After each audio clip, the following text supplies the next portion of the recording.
સો હું રેડી થઈ ગઈ છું અને એની અંદર એડ કરશું corn. Hello everyone, good morning all of you, welcome to the DJ vlog. કેમ છો બધા? હો બધા મજામાં જશો અને બધાને મારા વ્લોગ જોવાની મજા આવતી જશે. તો જો તમને મારા વ્લોગ જોવાના ગમે તો બધાને કહેજો અને નહીં ગમે તો ફક્ત મને જ કહેજો. તો આજે અલોનાનો 5મો દિવસ છે અને આજે ગોર્નીમાં જવાનું છે મારે. તો એના માટે હું રેડી થવા મારા ઘરે આવી છું, કારણ કે મારો મેકઅપનો બધો સામાન અહીંયા જ છે. એટલે એના માટે હું અહીંયા આવી છું. તો રેડી થવાનું છે અને વરસાદ તો ભાઈ સાહેબ બહાર એટલો બધો પડે જ ને કે નહીં પૂછવાની વાત. બિચારી અલોનાવાળી બધી જ છોકરીઓને એટલું હેરાન કર્યું હશે ને આ 5 દિવસમાં. અને આજે ખબર નહીં હું પણ રેડી થઈને કેવી રીતના જવીશ તે. તો પહેલાં રેડી થઈએ પછી એ બધું વિચારીએ કે કઈ રીતના જવાનું છે ને શું તે. સો મારો મેકઅપ ડન થઈ ગયો છે. આ છે મારો લુક. અને હવે મમ્મી પહેરાવશે સાડી. ચલો ઊભા થાઓ સાડી પહેરવા માટે. મમ્મી સાડી પહેરાવવા માટે ઊભા થશે.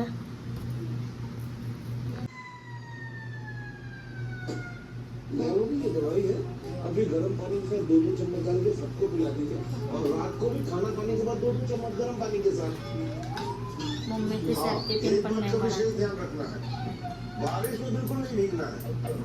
अगर कहीं बाहर गए तो रेनकोट या छाता लीजिए.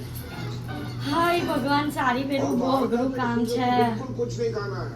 तो इस बात का खास ध्यान रखना बेटा. તો હું રેડી થઈ ગઈ છું અને આ છે લુક. સાડી પણ પહેરાઈ ગઈ છે. તો ચલો હવે જઈએ જમવા માટે ગોર્નીમાં. તો અહીંયા ગોર્ની જમવા માટે આટલા બધા જણને બોલાવ્યા હતા અને જમવાનામાં હતું આટલી બધી વસ્તુઓ. બબુ, તારક મહેતામાં અમને સ્ટેચ્યુ ચાલતું હતું ને, છે સ્ટેચ્યુ. જો તું સ્ટેચ્યુ ભાઈ હઈલો ને તારું પેકેટ હું લઈ લેવા, હું ખાઈ જા. ચલાવ લાવ, ચલાવ લાવ. સ્ટેચ્યુ કીધું, સ્ટેચ્યુ. મને ખબર આજો. હી હી હી. Statue, statue, statue. બોસ્યું નહીં મને. સો અત્યારે હું ગોળની પતાવીને આવી ગઈ છું ઘરે અને બબુને સ્ટેચ્યુ કર્યું પણ કોઈ મતલબ નહીં થયો. કરવાનું શું? હું કરતો તો બધો.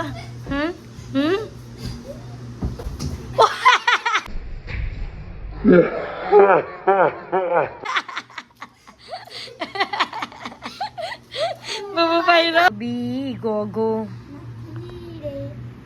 ये गौर से देखो इस चश्मे वाले लड़के को, गौर से देखो. ये पागल हो गया है. તો ગાઈઝ આજે મમ્મી જમવાનામાં બનાવવાની છે મકાઈના દાણા અને બીજું પકોડા.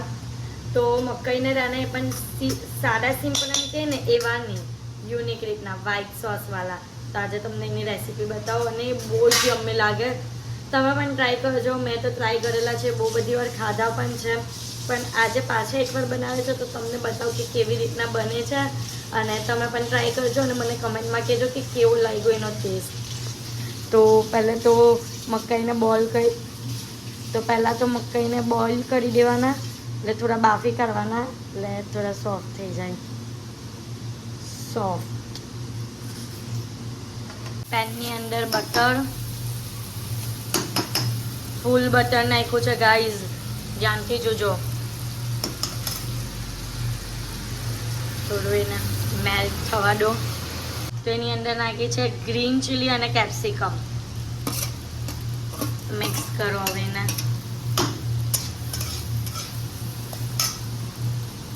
હવે આપણે આની અંદર એડ કરશું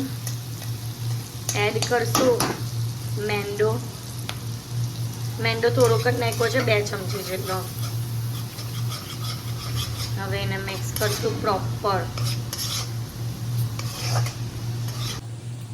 તો થોડો મેંદો થઈ જાય એટલે આપણે એની અંદર એડ કરશું મિલ્ક.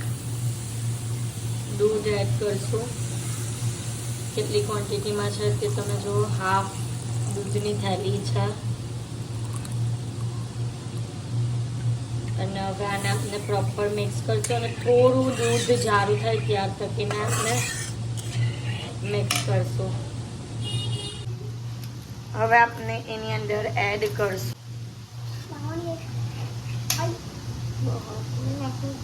લે હવે આપણે એની અંદર એડ કરશું મરીનો ભૂકો.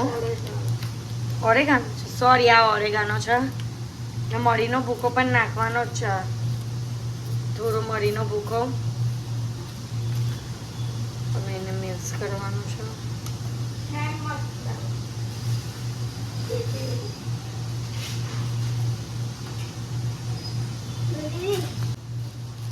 અને ચીલી ફ્લેક્સ અને ટેસ્ટ અનુસાર મીઠું નાખશું અને એને પ્રોપર રીતે mix mix mix mix mix કરશું. ઉબાલ આવવા માંડ્યો છે. આ થોડું કોર્નર પરથી જે જારું થયું છે ને તે છે એને આપણે મિક્સ કરવાનું છે.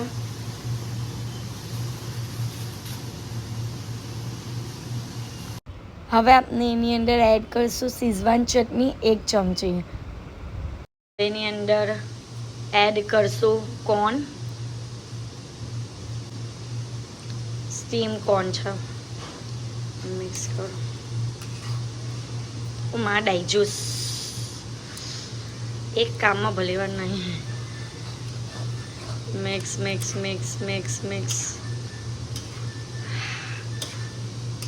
ધુમારો નીકળે છે. Last and final ingredient cheese, કારણ કે વ્હાઈટ સોસ કોર્ન છે તો એમાં ચીઝ જો ઓબ્વિયસલી. અને આપના કોર્ન રેડી થઈ ગયા છે. તો ઘરમાં જે જિદ્દી બચ્ચા હોય, જે આવી રીતના મકાઈ કે એવું કંઈ નહીં ખાતા હોય, તો એને આવી વસ્તુ તમે બનાવીને ખવડાવી શકો છો કે જે એને ભાવે પણ અને ખાઈ પણ લે ઇઝીલી. અને તમને લોકોને કોઈ ટેન્શન નહીં રહીને પ્લસ નાના બચ્ચાઓને હેલ્ધી ફૂડ પણ મળી જાય. તો આ છે આજનું મારો dinner, cheese, white sauce corn અને પનીર પકોડા. સો અત્યારે હું ઘરે આવી ગઈ છું અને આજના માટે આટલું જ. તો તમને મારો આજનો વ્લોગ ગમ્યો હોય તો લાઇક, શેર એન્ડ સબસ્ક્રાઈબ કરવાનું ભૂલતા નહીં. અને જેમ સપોર્ટ કરો છો તેમ જ સપોર્ટ કરજો. Love you guys, bye, good night.